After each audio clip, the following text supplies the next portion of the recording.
same old place that you laughed about. Row 18, plot 20. The tradition of Festivus begins with the airing of grievances. I got a lot of problems with you people. Another Festivus miracle. Hey everybody, welcome to Festivus Celebration. Now it's dark. Doing another holiday horror movie review. This one's for the 2020 film 13 Slays Till Xmas. It is kind of an anthology type movie. It's got 4.2 star ratings on IMDb, but a very, very low number of reviews. So it could go either way, depending on your tastes. This takes place on December 24th. 5 seemingly random men are invited to a dive bar by a mysterious email. They decide to pass the time by resurrecting the old tradition of telling scary stories on Christmas Eve. This, by the way, is also a Saturday morning circus video because we have Kringles the Christmas Clown involved in this movie. And that would be one of my favorite parts of this movie because, for the most part, it's pretty bland. There are a few creative stories. When I first started watching this, and you see the group of the characters in the bar, it's basically like a Santa Claus, a priest, a cop, a gay guy, and a guy in a flannel shirt that I called like the lumberjack, but that's my own nickname I gave him. So it was just like a Santa, a priest, a cop, a gay guy, and a lumberjack all walk into a bar. But I don't know how, this idea was thought of. I mean, it's a pretty standard, like, let's all tell a creepy horror story. And in this case, it was whoever told the worst story was going to have to pay the bar tab that the 5 of them who didn't know each other were doing.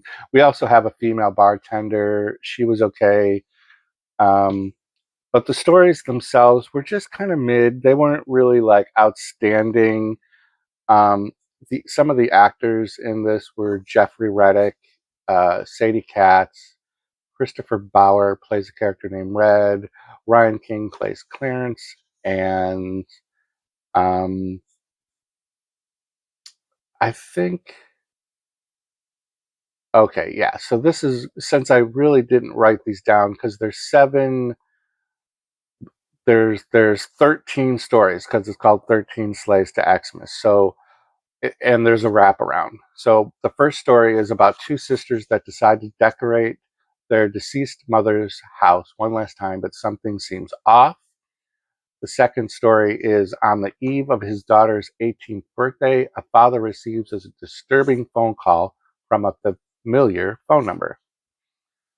Third story, in the aftermath of a falling out with their group, 2 brothers celebrate Christmas together, recounting old memories while making new ones. That story wasn't so bad. The fourth story, down in the dumps after receiving an email from his ex, a depressed man comes in contact with his guardian angel. Oh, so kind of like It's a Wonderful Life.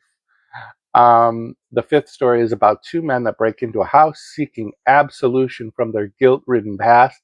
Makes no sense. The sixth story, a father shares a heroic Christmas story with his son in order to get him to obey him and go to bed, but it doesn't quite have the desired effect. That sixth story is the Kringles, the Christmas Clown. And basically what the story is, it's a very short, unfortunate, of all of these 13. It's one of the shorter ones.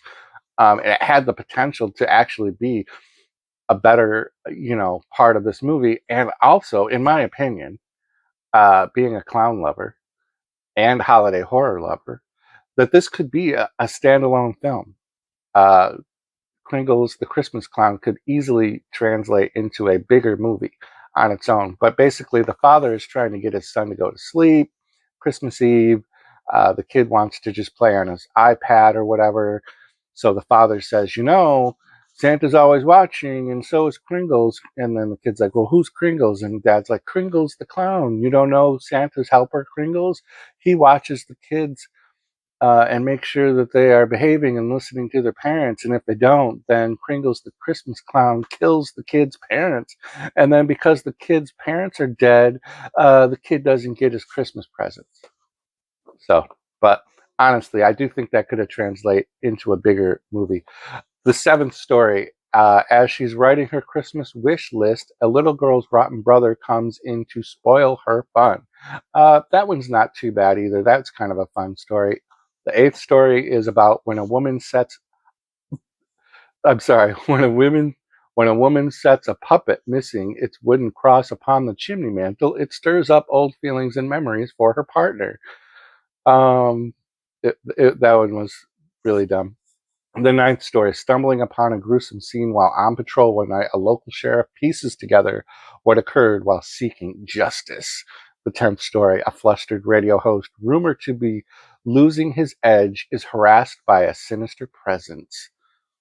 The 11th story, some uninvited guests find their way into a little Christmas get-together.